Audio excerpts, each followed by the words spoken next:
Assalamualaikum warahmatullahi wabarakatuh. Innal hamdalillah nahmaduhu wa nasta'inuhu wa nastaghfiruh wa na'udzu billahi min shururi anfusina wa sayyiati a'malina. May yahdihillahu fala mudilla lahu wa may yudlil fala hadiya lahu. Asyhadu an la ilaha illallah wahdahu la syarika lahu wa asyhadu anna Muhammadan 'abduhu wa rasuluh. Allahumma salli ala Muhammad wa ala alihi wa ashabihi ajma'in. Amma ba'd. Jamaah Masjid Al-Ihsan yang dirahmati Allah Subhanahu wa taala. Alhamdulillah, pada malam hari ini kita kembali dengan kajian Kitab Tauhid. Dan pada malam hari ini kita membahas babu man ata'al ulama wal umara. Bab siapa yang mentaati para ulama dan para pemimpin-pemimpin. Fi tahrimi ma ahallallahu, mengharamkan pada perkara mengharamkan apa yang dihalalkan oleh Allah. Au tahlili ma harramahu, dan mengikuti ulama dan umara pada perkara mereka menghalalkan apa yang diharamkan oleh Allah. Faqad ittakhadhahum arbaba, maka orang-orang yang mengikuti para ulama-ulama su tersebut, pemimpin-pemimpin yang zalim tersebut, maka dia telah menjadikan mereka tersebut sebagai sesembahan selain Allah Subhanahu wa taala. Maka di sini ulama mereka adalah ahlu al-irsyad, ahlul hidayati wal irsyad, yang mempelajari Al-Quran, yang mempelajari As-Sunnah, dan mereka tahu petunjuk jalan menuju surga dan jalan menuju neraka.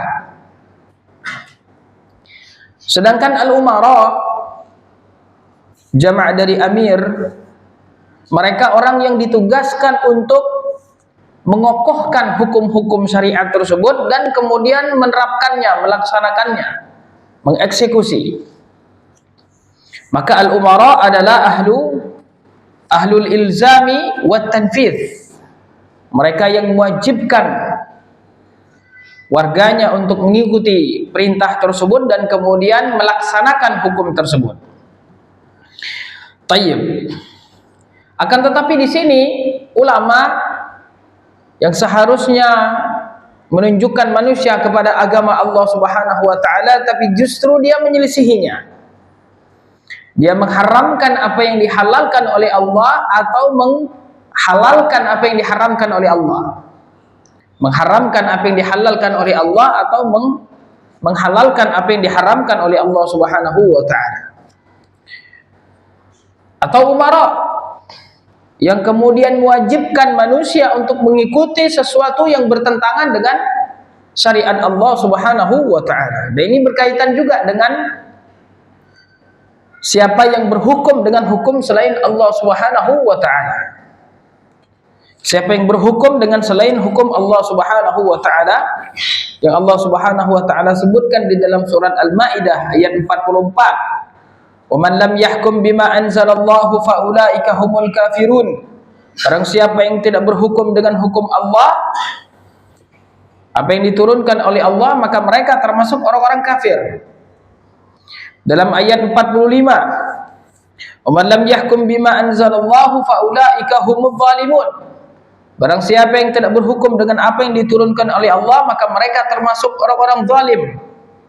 Ayat 47, wa man lam yahkum bima anzalallahu faulaika humul fasiqun.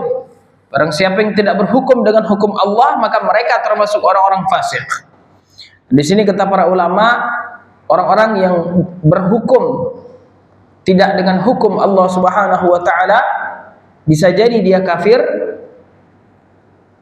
bisa jadi dia zalim, dan bisa jadi dia fasik. Artinya tidak harus kafir. Tidak harus kafir, tapi bisa jadi dia termasuk yang zalim, termasuk yang fasik. Maka jamaah sekalian yang dirahmati Allah, Hukum asal wajib kita taat kepada ulama dan umara. Itu hukum asalnya, sebagaimana perintah Allah Subhanahu wa taala, "Athi'ullaha wa athi'ur rasula wa ulil amri minkum." Ini hukum asalnya.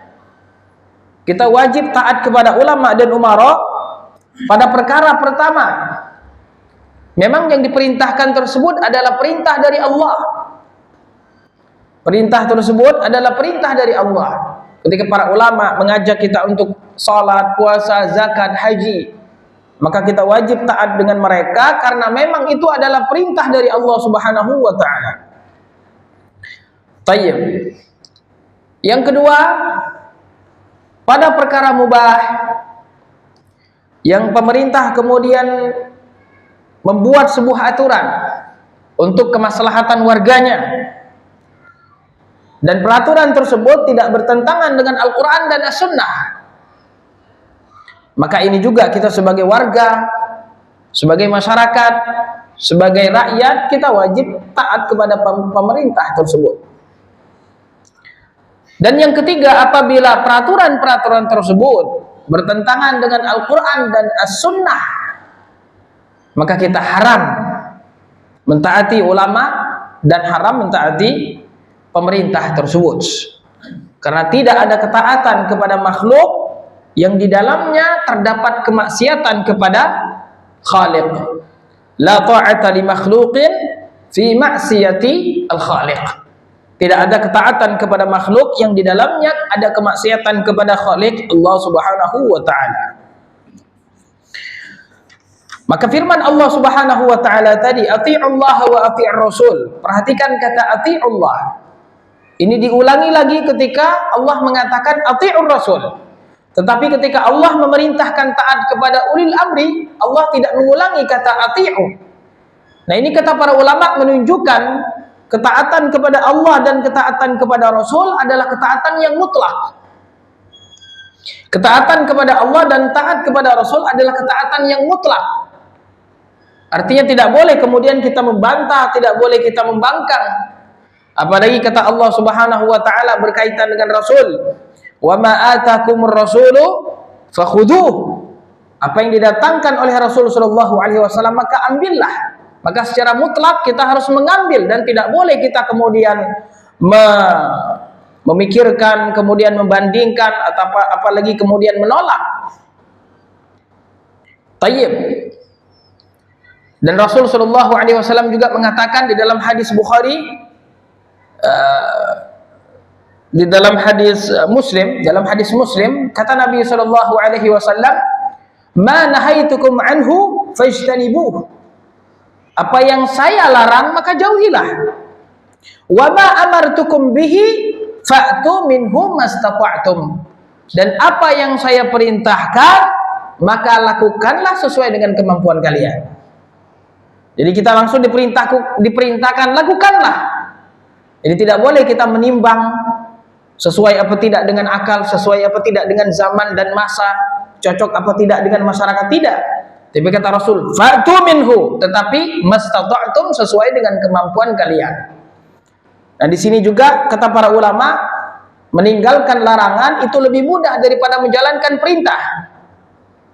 Meninggalkan larangan itu lebih mudah daripada menjalankan perintah. Ini hukum asalnya seperti itu. Karena Rasul tadi mengatakan, "Wa ma nahaitukum anhu fajtanibuh." Apa yang saya larang maka jauhilah. Rasul tidak mengatakan mastata'tum, sesuai dengan kemampuan kalian, tidak. Tetapi ketika menjalankan perintah, Rasul mengatakan wa ma amartukum bihi fa'tu minhu mastata'tum. Ini kita para ulama sebenarnya meninggalkan perintah itu lebih mudah karena hanya sekedar meninggalkan, tidak melakukan. Adapun perintah, nah ini mengadakan sesuatu yang belum ada, melakukan sesuatu yang belum dilakukan, maka dia lebih sulit daripada hanya sekedar meninggalkan. Tapi terkadang bagi kita meninggalkan perintah kadang lebih sulit. Terkadang lebih sulit daripada menjalankan perintah. Tayyib, jemaah sekalian yang dirahmati Allah. Maka di dalam bab ini, Syekh rahimahullahu taala ingin menjelaskan kepada kita termasuk ke dalam kesyirikan. Dan syirik di sini adalah syirik ketaatan. Syirik yang dimaksud di sini adalah syirik ketaatan. Karena kita diperintahkan oleh Allah untuk mentaati Allah pada perkara-perkara yang disyariatkan oleh Allah Subhanahu wa taala. Nah, ini adalah bentuk ibadah kita kepada Allah, ibadah ketaatan. Maka kalau ibadah ketaatan ini justru kita berikan kepada manusia yang seharusnya kita taat kepada Allah, tapi kita justru tidak taat kepada Allah, kita taat kepada makhluk. Nah, di sini perkara kesyirikannya. Perkara kesyirikannya kita mentaati selain Allah Subhanahu wa taala pada perkara yang bertentangan dengan perintah atau larangan Allah Subhanahu wa taala. Tayyib. Jadi ada dua hal. Allah mengharamkan, ada manusia kemudian yang menghalalkan. Maka kita lebih mengikuti manusia daripada syariat Allah. Nah, ini bentuk kesyirikan. Kita seakan-akan telah menyekutukan Allah dengan makhluk tersebut, menyamakan Allah dengan makhluk tersebut. Sebagaimana Allah mensyariatkan, ini juga mensyariatkan. Maka kita lebih taat kepada makhluk. Nah, ini adalah kesyirikan. Tayyib. Nah, memang Bapak Ibu yang dirahmati Allah, kitab ini memang betul-betul apabila kita pelajari, apabila kita betul-betul mendalaminya dengan baik, maka kitab ini akan betul-betul memperjelas kepada kita hakikat dari ketauhidan sesungguhnya. Kita mentauhidkan Allah Subhanahu wa taala pada semua peribadatan kita, termasuk dalam ketaatan kita. Kita taat hanya kepada Allah Subhanahu wa taala saja pada perkara yang memang disyariatkan oleh Allah. Pada perkara yang memang disyariatkan oleh Allah Subhanahu wa taala, tidak boleh kita kemudian menyalahi apa-apa yang telah disyariatkan oleh Allah Subhanahu wa taala. Padahal itu ada syariatnya. Ya, kecuali memang pada perkara-perkara mubah dalam kehidupan kita sehari-hari, peraturan lalu lintas, peraturan administrasi dan lain sebagainya. Ini pada perkara kehidupan manusia, dan hukum asalnya sah-sah saja selama tidak bertentangan dengan syariat. Kalau bertentangan dengan syariat, maka tidak boleh kita mengikutinya. Tayyib. Nah, di sini beliau menyebutkan asar dari Ibnu Abbas, perkataan Imam Ahmad rahimahullah, dan juga sahabat dari Adi Ibnu Hatim. Yang pertama adalah perkataan Ibnu Abbas.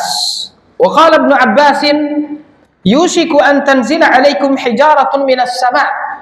Aqulu qala Allah wa taquluna qala Abu Bakr wa Umar. Ibnu Abbas berkata, Ibnu Abbas adalah Abdullah Ibnu Abbas.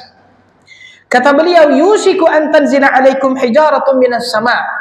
Saya khawatir akan turun nanti batu-batu dari langit mengazab kalian, di sini maksudnya.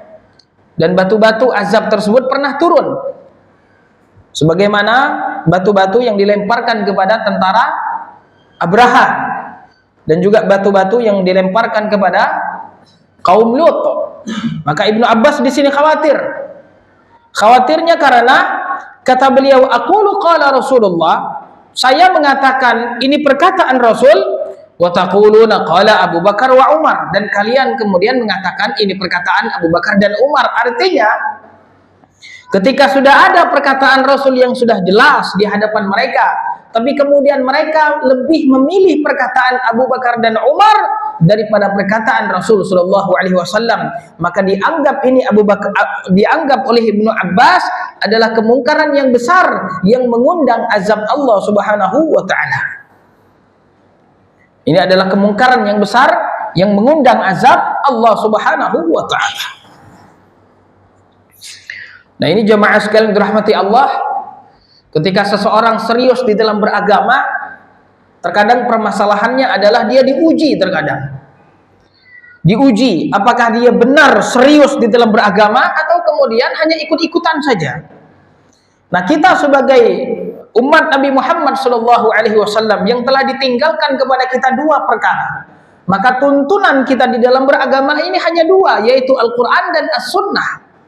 Maka ketika sudah jelas Al-Quran dan As-Sunnah, tidak boleh lagi kita kemudian membanding-bandingkan dengan perkataan makhluk, dengan kitab si fulan dan si illan. Kadang banyak dari umat Islam yang sekarang ketika kita katakan qala Allah, ini ayat Al-Quran, enggak, Kiai fulan mengatakan berbeda, Syekh fulan mengatakan berbeda. Ya subhanallah. Kadang kemudian menyebutkan perkataan-perkataan imam mazhab. Nah, ini yang kemudian dikhawatirkan oleh Ibnu Abbas, ini akan mengundang kemurkaan Allah. Padahal yang dibandingkan oleh seorang tabi'in tersebut adalah perkataan Abu Bakar dan Umar. Dan siapa Abu Bakar dan Umar? Orang yang paling alim terhadap agama Islam, orang yang paling dekat dengan Rasul sallallahu alaihi wasallam. Bahkan kata para ulama, manusia yang paling mulia setelah Nabi dan Rasul adalah Abu Bakar dan Umar. Manusia yang paling mulia setelah para Nabi dan Rasul adalah Abu Bakar dan Umar. Karena Nabi yang paling mulia adalah Rasul sallallahu alaihi wasallam, dan umat yang paling mulia adalah umat Nabi Muhammad sallallahu alaihi wasallam, dan umat yang paling, manusia yang paling mulia di antara umat Nabi Muhammad sallallahu alaihi wasallam adalah Abu Bakar dan Umar. Dan kita tahu banyak hadis-hadis yang menjelaskan bagaimana keutamaan Abu Bakar As-Siddiq dan juga Umar ibn Khattab. Ketika Rasul sallallahu alaihi wasallam sakit, yang diperintahkan untuk menggantikan Rasul menjadi imam salat adalah Abu Bakar As-Siddiq. Orang yang pertama kali beriman dari kalangan orang tua, yang menjadi sahabat Rasul sebelum beliau menjadi nabi, setelah beliau menjadi nabi, bahkan dikuburkan dekat jasad Rasul sallallahu alaihi wasallam. Yang kata Rasul sallallahu alaihi wasallam, "Iqtadu bil ladaini min ba'di, Abi Bakrin wa Umar." Kata Rasul, setelah saya tiada, maka ikutilah dua orang ini, yaitu Abu Bakar dan Umar. Dalam Sahih Muslim ada seorang perempuan yang mengatakan kepada Rasul, "Kalau nanti saya datang ke sini dan tidak menemukanmu," kata Rasul sallallahu alaihi wasallam, "Fa'ti Abu Bakrin." Datangilah Abu Bakar. Nah, ini seorang tabi'in tadi membandingkan antara perkataan Abu Bakar dan Rasul. Ini saja membuat Ibnu Abbas marah, apalagi selain dari Abu Bakar dan Umar. Tayyib, nah kita umat Islam penyakitnya sekarang salah satunya seperti itu. Ta'assub, fanatik. Padahal sudah jelas-jelas perkataan-perkataan Rasul sallallahu alaihi wasallam sahih, dan para ulama-ulama telah menjelaskan hadis ini di dalam kitab-kitab hadis. Memang penjelasannya demikian. Sudah dijelaskan dari sisi nasakh mansuhnya, sudah dijelaskan dari sisi asbabun nuzul dan asbabul wurudnya. Telah diambil oleh para ulama hukum-hukum dari hadis tersebut. Tapi tetap saja ketika bertentangan dengan gurunya, bertentangan dengan adat istiadatnya, bertentangan dengan akal pikirannya, bertentangan dengan menurutnya kemaslahatan umat dan lain sebagainya, maka dia terkadang lebih memilih pendapatnya daripada apa yang disebutkan di dalam Al-Quran dan As-Sunnah sahih. Maka kebenaran kata para ulama itu bukan dilihat dari siapa yang berbicara. Justru orang yang berbicara itu ditimbang oleh kebenaran. Al-haqqu la yu'rafu birrijal. Al-haqqu la yu'rafu birrijal. Kebenaran itu bukan dilihat dari siapa yang berkata, siapa yang berbicara, tapi justru orang-orang itulah ditimbang. Benar apa tidak ucapannya itu ditimbang dengan kebenaran, ditimbang dengan Al-Quran dan As-Sunnah. Kalau perkataannya sesuai dengan Al-Quran dan Sunnah, berarti orang itu benar. Tapi kalau perkataannya tidak sesuai dengan Al-Quran dan Sunnah, berarti orang itu tidak benar. Selesai. Kata Imam Malik rahimahullah, kullun yuqbalu qawluhu wa yurad. Kata Imam Malik, Imam Darul Hijrah. Kata beliau, semua bisa saja diterima dan ditolak ucapannya, kecuali Rasulullah sallallahu alaihi wasallam. Semua imam mazhab mengatakan idza sahal haditsu fahuwa madhhabi. Apabila hadis itu sahih, itulah madhabku. Dikatakan oleh Abu Hanifah. Abu Hanifah, Nu'man ibn Thabit, beliau wafat pada tahun 150 Hijriyah. Beliau wafat, Imam Syafi'i lahir. Mengatakan demikian. Tidak halal bagi seseorang, kata beliau, mengambil pendapatku dan dia tidak tahu di mana aku mengambilnya. Kalau datang perkataan dari Rasul, katanya ala ainin waras. Artinya kami terima secara mutlak. Kalau datang perkataan dari para sahabat, kami terima secara mutlak. Tapi kalau datang perkataan dari tabi'in, maka mereka laki-laki, kami juga laki-laki. Karena memang Abu Hanifah dalam urutan tabi'in atau tabi'in. Abu Hanifah rahimahullahu ta'ala. Imam Malik, Imam Darul Hijrah, juga mengatakan idza sahal haditsu fahuwa madhhabi. Apabila hadis itu sahih, itulah mazhab saya. Dan tidak pernah para ulama mencetus sebuah mazhab, tidak pernah. Karena mazhab ini kemudian menjadi sebuah mazhab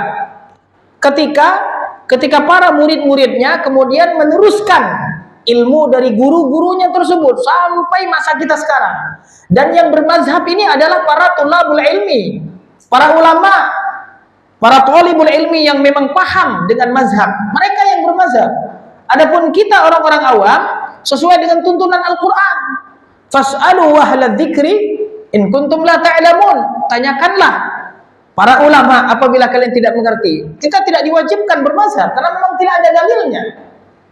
Tidak ada dalilnya yang mewajibkan kita bermazhab. Yang ada dalilnya adalah kita diperintahkan untuk bertanya apabila kita tidak tahu. Yang bermazhab itu adalah para ulama. Yang bermazhab adalah para ulama, para tulabul ilmi aqwiya, yang kuat ilmunya, ilmu alatnya kuat. Mereka yang kemudian menelaah perkataan para ulama dari masa ke masa dan lain sebagainya. Tayyib. Kemudian juga Imam Syafi'i rahimahullah begitu juga mengatakan idza sahal hadits fa huwa madhhabi. Imam Syafi'i rahimahullah. Bahkan Imam Nawawi terkadang kalau ada pendapat Imam Syafi'i yang bertentangan dengan hadis sahih, contohnya misalnya hukum memakan daging unta. Dalam mazhab Syafi'i, makan daging unta tidak batal. Tetapi hadis yang mengatakan makan daging unta tersebut membatalkan wudu. Kata Imam Nawawi, inilah mazhabnya Syafi'i. Karena Imam Syafi'i pernah mengatakan, idza sahal haditsu fahuwa madhhabi. Imam Al-Muzani, muridnya Imam Syafi'i, bahkan murid yang paling dekat dengan Imam Syafi'i ketika beliau di Mesir. Karena Imam Syafi'i juga ada dua perkataan yang dinukil dari beliau, namanya qaulul qadim ketika beliau di Irak, dan ada qaulul jadid ketika beliau di Mesir. Imam Syafi'i juga berubah-berubah karena memang pada zaman dahulu belum seperti kita sekarang. Hadis-hadis yang sudah sekarang terkumpul dan rapi dan lain sebagainya. Maka para ulama dulu mengatakan idza sahal haditsu fahuwa madhhabi. Kata Imam Syafi'i juga tidak halal bagi seseorang yang sudah manis tabanat lahu sunnatu Rasulillah, yang sunnah Rasul sudah jelas baginya, tidak halal baginya memilih pendapat lain dan meninggalkan hadis Rasul sallallahu alaihi wasallam. Tidak halal kata beliau, haram. Ada perkataan Rasul, ini kemudian ada perkataan selain Rasul. Dia malah justru mengambil perkataan selain Rasul daripada perkataan Rasul. Haram kata Imam Syafi'i rahimahullah. Bahkan Imam Syafi'i karena ketawaduan beliau, tawadhu beliau, kalau perkataan saya bertentangan dengan perkataan Rasul, lemparkan katanya perkataan saya ke dinding. Ya seperti itulah para ulama yang mengajak umat kepada Al-Quran dan As-Sunnah. Bukan mengajak umat kepada fanatik kepada dirinya, fanatik kepada organisasinya, fanatik kepada kelompoknya, tidak ada. Para ulama yang dahulu tidak demikian. Ulama Rabbani adalah ulama yang membimbing umat dengan Al-Quran dan As-Sunnah. Karena itulah dua pusaka yang ditinggalkan oleh Rasul sallallahu alaihi wasallam. Imam Malik itu gurunya Imam Syafi'i. Imam Syafi'i adalah gurunya Imam Ahmad. Tayyib. Imam Syafi'i, Imam Malik wafat pada tahun Malik ibnu Anas wafat pada tahun 179 Hijriyah. Imam Syafi'i wafat pada tahun Muhammad ibnu Idris. Nama beliau Muhammad ibnu Idris, wafat pada tahun 204 Hijriyah.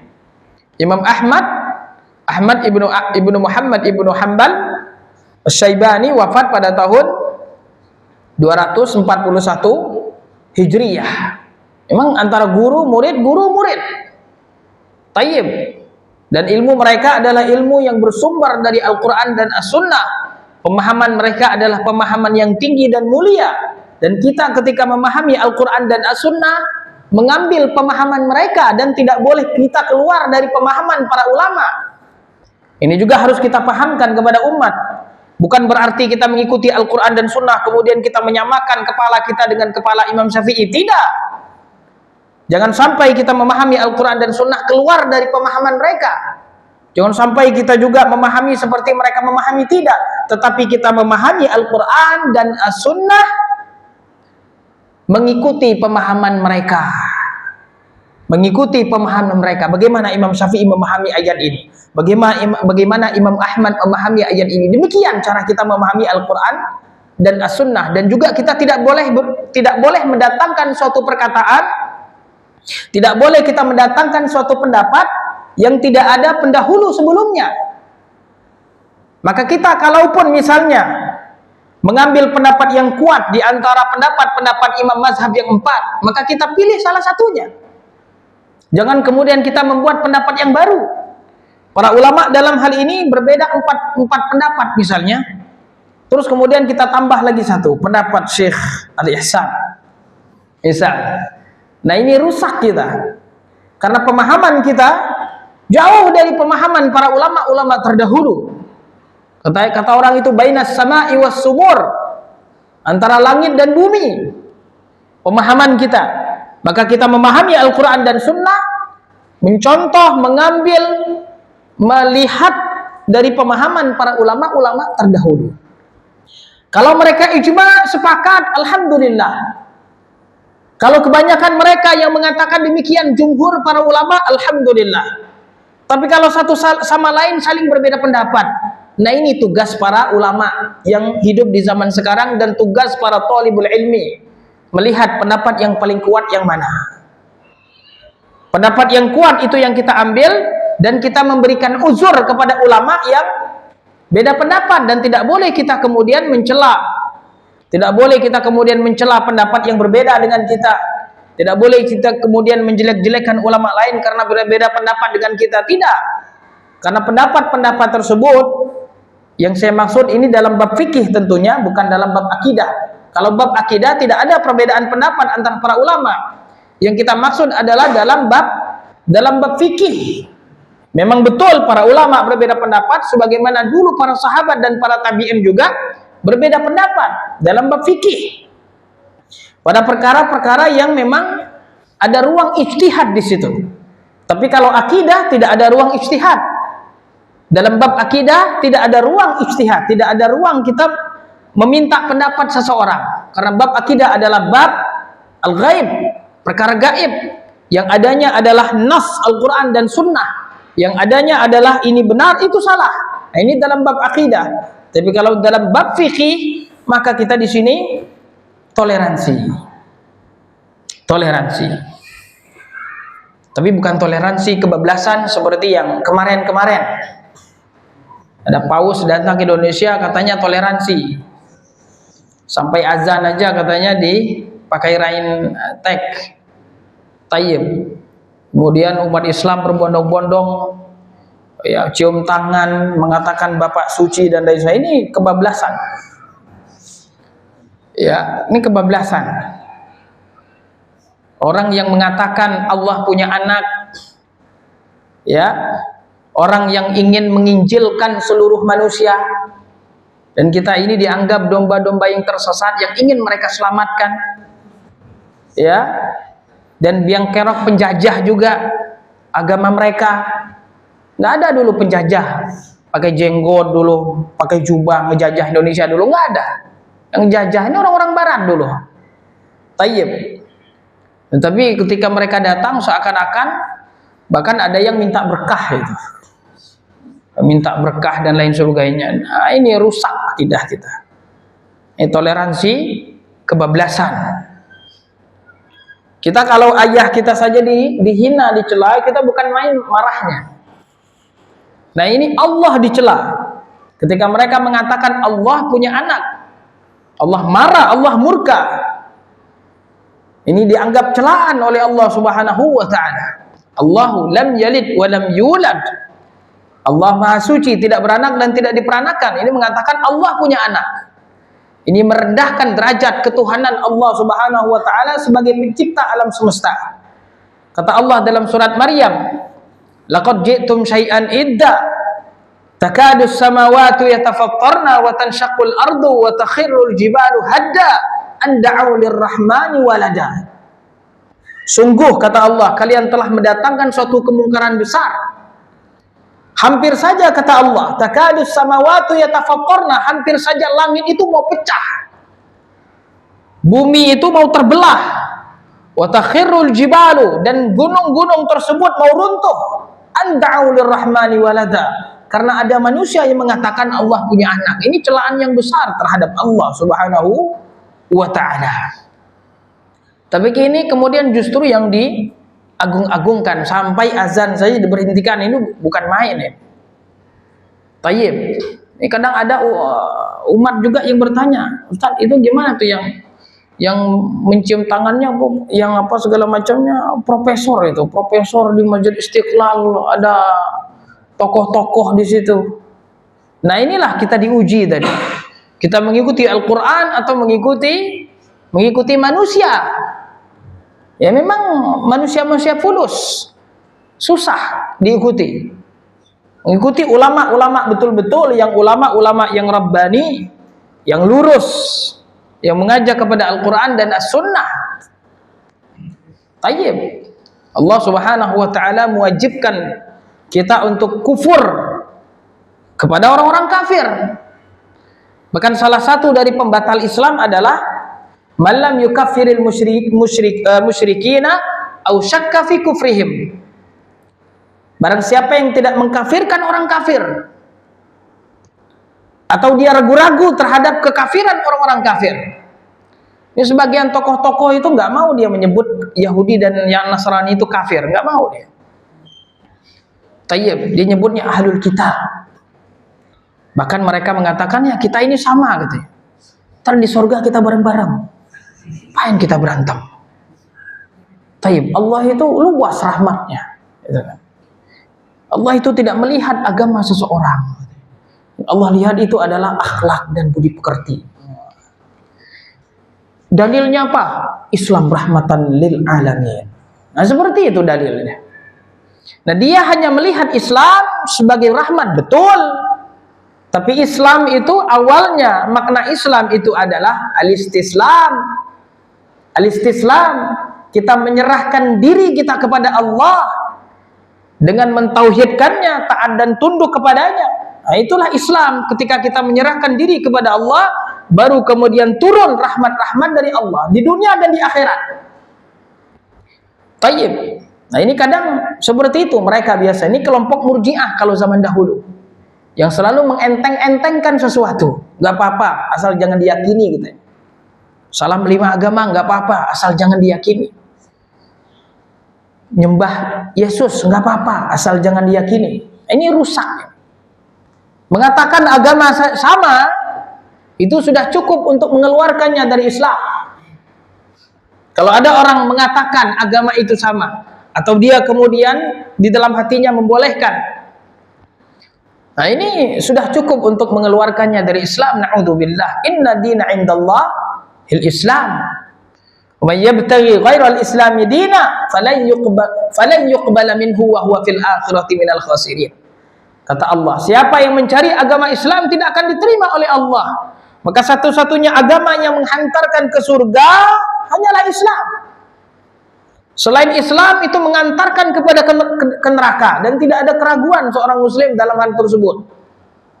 Tidak boleh kita ragu-ragu dengan kekufuran orang-orang kafir. Allah saja mengatakan mereka kafir. Kafir itu tempatnya di neraka kalau mereka mati dalam kekafiran. Kata Allah, laqad kafara alladziina qalu innallaha huwal masih ibnu maryam. Kata Allah, telah kufur orang yang mengatakan Allah itu adalah Isa ibnu Maryam. Laqad kafara alladziina qalu innallaha tsalitsu tsalatsah. Kata Allah, telah kufur orang yang mengatakan Allah itu adalah satu bagian dari yang 3, atau yang mereka sebut dengan Trinitas. Bagaimana kemudian ada seorang muslim yang kemudian seakan-akan senang, ridho, ya, cinta saja kita tidak boleh, jemaah sekalian yang dirahmati Allah. Cinta saja kita tidak boleh. Tidak boleh kita cinta. Justru yang harus ada di dalam hati kita adalah kebencian. benci kepada kekufuran dan orang-orang kafir, benci kepada kesyirikan dan orang-orang musyrik. Sebagaimana kita benci dengan minum khamar, peminum khamar, penzina, kita benci perbuatannya dan juga orangnya pasti. Tayyib, ya karena memang tidak dipisahkan.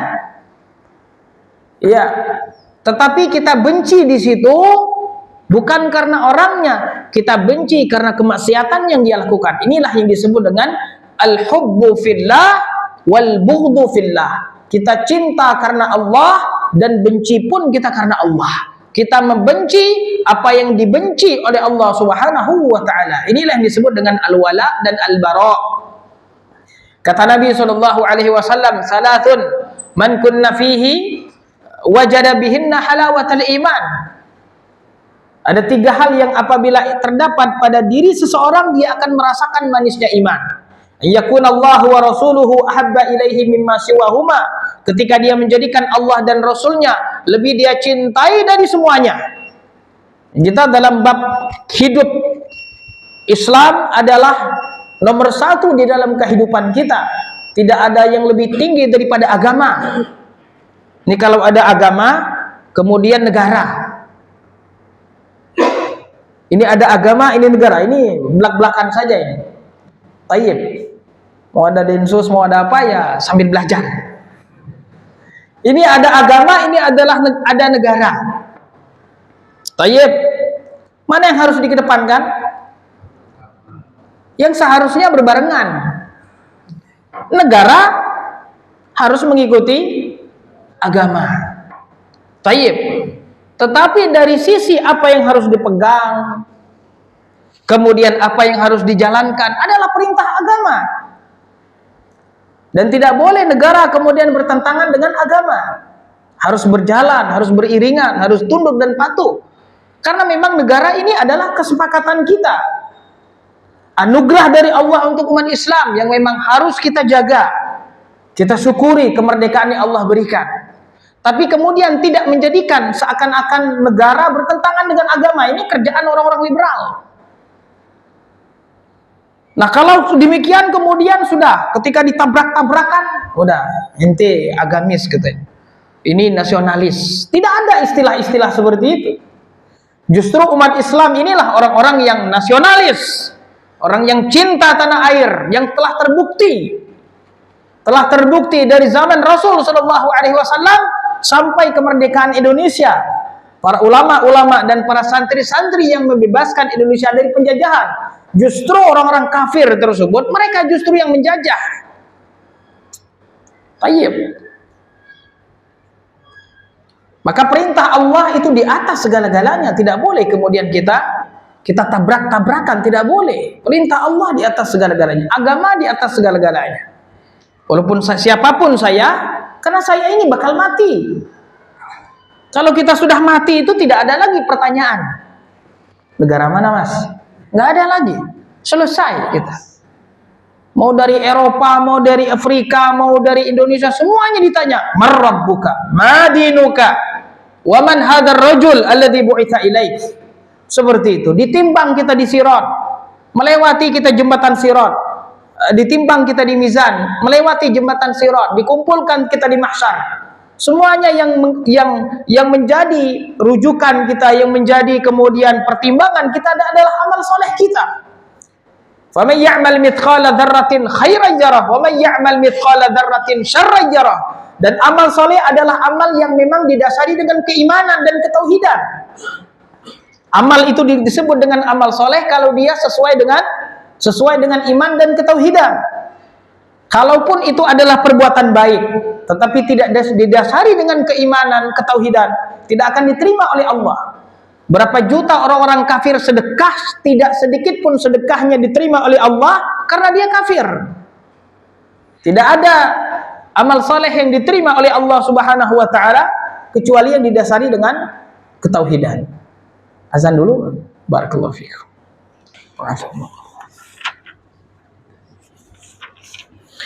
Bismillah walhamdulillah wassalatu wassalamu ala rasulillah wa ala alihi wa ashabihi wa mawalah ma ba'du. Jemaah kaum muslimin wal muslimat yang dirahmati Allah, kita lanjutkan pembahasan kita terkait bab kita ini, Bab yang intinya adalah tidak boleh kita taat kepada ulama, tidak boleh kita taat kepada umara, pemimpin yang di dalamnya terdapat kemaksiatan kepada Allah Subhanahu wa taala. Tayyib. Maka ketaatan kepada Allah dan Rasulnya di atas segala-galanya. Ketaatan kepada Allah dan Rasulnya di atas segala-galanya. Tayyib. Maka tidak boleh seseorang kemudian mengharamkan apa yang dihalalkan oleh Allah, atau menghalalkan apa yang diharamkan oleh Allah, atau mengharamkan apa yang dihalalkan oleh Allah. Dan kalaupun itu misalnya kita mengetahuinya, maka tidak boleh kita mentaatinya. Ada ulama yang jelas-jelas ucapannya bertentangan dengan Al-Quran dan Sunnah, tidak boleh kita ikuti. Ada ulama yang mengatakan misalnya zina itu halal, tidak boleh kita ikuti. Kalau kita mengikutinya, maka kita telah berbuat syirik kepada Allah, syirik ketaatan. Tayyib. Nah di sini kata beliau, waqala Ahmad ibn Hanbal, dan Ahmad ibn Hanbal berkata, ajibtu liqaumin araful isnada wa sihhatahu yadhhabuna ila ra'yi Sufyan wallahu ta'ala yaqul falyahdharil ladzina yukhalifuna an amrihi an tusibahum fitnatun aw yusibahum adzabun alim. Atadri mal fitnah? Al fitnatu syirk. La'allahu idza radda ba'd qawlihi an yaqa'a fi qalbihi syai'un min az-zayghi fayahlik. Kata Imam Ahmad, saya heran. Heran di sini, heran itu ada dua. Heran takjub dengan heran tidak setuju. Jadi heran setuju dengan heran tidak setuju. Di sini heran tidak setuju. Saya heran dengan kaum yang mereka mengetahui isnad, mengetahui hadis dan kesahihan hadis tersebut. Yadhhabuna ila ra'yi Sufyan. Jadi dia tahu hadis itu sahih, tapi dia justru malah mengambil pendapat Sufyan. Sufyan di sini maksudnya adalah Sufyan Ats-Tsauri. Sufyan Ats-Tsauri, ulama besar. Di zaman Imam Malik rahimahullahu taala ada 4 ulama besar. Ada 4 ulama besar di zaman Imam Malik rahimahullahu ta'ala. Di Madinah, Imam Malik rahimahullah. Di Mesir, Laits ibnu Sa'ad, gurunya Imam Syafi'i juga. Laits ibnu Sa'ad di Mesir. Di Syam, Imam Al-Auza'i. Di Syam, Imam Al-Auza'i. Dan di Irak, Imam Sufyan Ats-Tsauri. Dan mereka ini imam-imam besar. Cuma karena memang tidak ada murid yang meneruskan ya keilmuan mereka, maka kemudian tidak seperti imam 4 mazhab saat ini. Imam besar, Imam Sufyan Ats-Tsauri.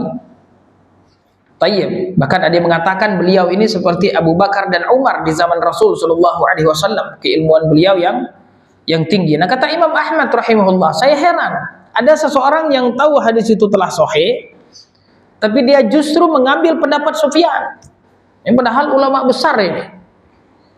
Taib, wallahu ta'ala yaqul, sedangkan Allah ta'ala mengatakan falyahdharil ladzi, hati-hati dengan orang yang menyelisihi perintah Rasul sallallahu alaihi wasallam, antusibahum fitnah, mereka akan ditimpa fitnah, au yusibahum adzabun alim, atau mereka kemudian akan ditimpa dengan azab yang pedih. Menyalahi perintah Rasul mengundang kemurkaan Allah Subhanahu wa taala. Menyalahi perintah Rasul mengundang terjadinya fitnah. Nah, kata Imam Ahmad, mengatakan Imam Ahmad, atadri mal fitnah? Tahukah kalian apa itu fitnah di sini? Al fitnatu syirk. Fitnah di sini maksudnya adalah kesyirikan. Maksudnya apa? Ya ini tadi, syirik dalam ketaatan. Jadi seharusnya dia taat kepada Allah dan Rasulnya, dan taat kepada Rasul itu juga hakikatnya taat kepada Allah. Karena Rasul menjelaskan apa yang dijelaskan oleh Allah. Ya. Kata Allah Subhanahu wa taala, ya, "Wa ma yantiqu 'anil hawa in huwa illa wahyu yuha." Yang diberikan kepada Rasul itu adalah wahyu dari Allah Subhanahu wa taala. Maka apa yang dikatakan Rasul itu adalah apa yang diperintahkan oleh Allah. Maka ada orang yang sudah tahu hadis itu sahih, yang seharusnya hadis itu yang dia ikuti, tapi ini malah dia mengambil pendapat selain Rasul Shallallahu Alaihi Wasallam. Hati-hati, kata Imam Ahmad. Dia akan ditimpa azab yang pedih, atau kemudian dia akan jatuh kepada fitnah. Fitnah di sini adalah kesyirikan, syirik dalam ketaatan yang seharusnya dia taat kepada Allah, tapi dia kemudian taat kepada makhluk. Ini jamaah sekalian yang dirahmati Allah, memang ujian bagi para ulama, ujian juga bagi para umara, bagi para pemimpin, ujian. Maka kita jangan kemudian melihat pemimpin kita naik mobil mewah, kemudian ke sana ke sini ada penjaganya dan lain sebagainya. Sesungguhnya mereka sedang diuji oleh Allah Subhanahu wa taala dan dimintai pertanggungjawaban oleh Allah Subhanahu wa taala, dan kita berdoa semoga Allah membimbing mereka, memberikan taufik kepada mereka, dan memberikan teman-teman di samping mereka, di sekeliling mereka adalah orang-orang soleh, ulama yang benar, ulama yang lurus, bukan ulama-ulama su'. Nah, kadang yang membuat pemerintah ini kemudian mengambil kebijakan yang bertentangan dengan syariat, ini kadang di sampingnya itu adalah ulama-ulama su'. Ulama yang mengatakan nggak apa-apa Pak, lanjut terus, nggak apa-apa Pak, halal, nggak masalah Pak, ini maslahah mursalah. Nah, ini kadang yang membuat pemimpin kemudian keputusan-keputusannya rusak. Ya, padahal pemimpin kita kadang tidak paham agama, mereka ingin merujuk kepada orang-orang yang paham agama, tetapi yang paham agama justru merusak agama. Sahih. Tayyib. Nah, ini permasalahan umat saat ini. Kemudian selanjutnya beliau menyebutkan perkataan Adi ibnu Hatim, annahu sami'a sami'an nabiyya sallallahu alaihi wasallam yaqra'u hadhil ayah, ittakhadhu ahbarahum wa ruhbanahum arbaba min dunillahi wal masih ibn maryam wa ma umiru illa liya'budu ilahan wahida la ilaha illahu subhanahu amma yusyrikun. Faqultu lahu inna lasna na'buduhum. Jadi di sini beliau menyebutkan firman Allah Ta'ala bahwasannya orang-orang Yahudi dan Nasrani menjadikan pendeta-pendeta mereka tersebut, ini kata Allah ini kata Allah, orang-orang Yahudi dan Nasrani menjadikan pendeta-pendeta mereka tersebut, ahbar itu jamak dari habrun, ulama Yahudi, ruhban ahli ibadah, itu ulamanya Nasrani. Mereka menjadikan ulama mereka tersebut sebagai arbaba min dunillah, sebagai tuhan-tuhan selain Allah. Jadi menyembah pendeta-pendeta mereka, orang-orang Yahudi dan Nasrani, kata Allah. Wal masih ibn maryam, dan mereka juga menyembah Masih ibnu Maryam, dan dalam agama Nasrani itu jelas. Tayyib. Wa ma umiru illa liya'budu ilahan wahida. Sedangkan mereka itu tidaklah diperintahkan kecuali menyembah Allah yang esa. Tayyib. Nah, di sini kata Adi ibnu Hatim, faqultu lahu inna lasna na'buduhum. Kami itu tidak menyembah pendeta-pendeta. Kami tidak bersujud kepada pendeta-pendeta tersebut. Kata Adi ibnu Hatim. Kata Rasul, alaysa yuharrimuna ma ahadallahu fatuharrimuna? Kata Rasul, bukankah kalian mengharamkan apa yang dihalalkan oleh Allah Subhanahu wa taala, fatuharrimuna, yang pendeta-pendeta tersebut mengharamkan apa yang dihalalkan oleh Allah, dan kalian juga mengikuti apa yang diucapkan oleh pendeta-pendeta kalian tersebut, arti mengatakan apa yang dihalalkan Allah itu haram. Wa yuhilluna ma harramallahu fatuhilluna, dan ketika pendeta-pendeta kalian tersebut menghalalkan apa yang diharamkan oleh Allah, kalian juga menghalalkan juga mengikuti pendeta-pendeta kalian tersebut. Kata Adi ibnu Hatim, faqultu bala ya Rasulullah, betul. Kemudian kata Rasul sallallahu alaihi wasallam, fatilka ibadatuhum, itulah ibadah mereka kepada pendeta-pendeta mereka tersebut, tak kala mereka mengikuti apa yang dikatakan oleh pendeta-pendeta tersebut, padahal pengharaman dan penghalalan. Sementara yang berhak untuk mengatakan itu halal, yang berhak untuk mengatakan itu halal atau haram adalah Allah dan Rasulnya. Kita tidak berhak. Sahih. Maka ketika jadi para ulama pun jadilah ulama yang memang betul-betul takut kepada Allah. Jangan sampai memberikan fatwa kemudian sembarangan. Nah, ini juga adalah ujian bagi para ulama-ulama sahih. Ketika ditanya apa ini hukumnya, halal, haram, boleh atau tidak, sahih, sedikit saja lidahnya tergelincir diikuti oleh banyak orang di belakangnya, maka menjadi dosa jariah.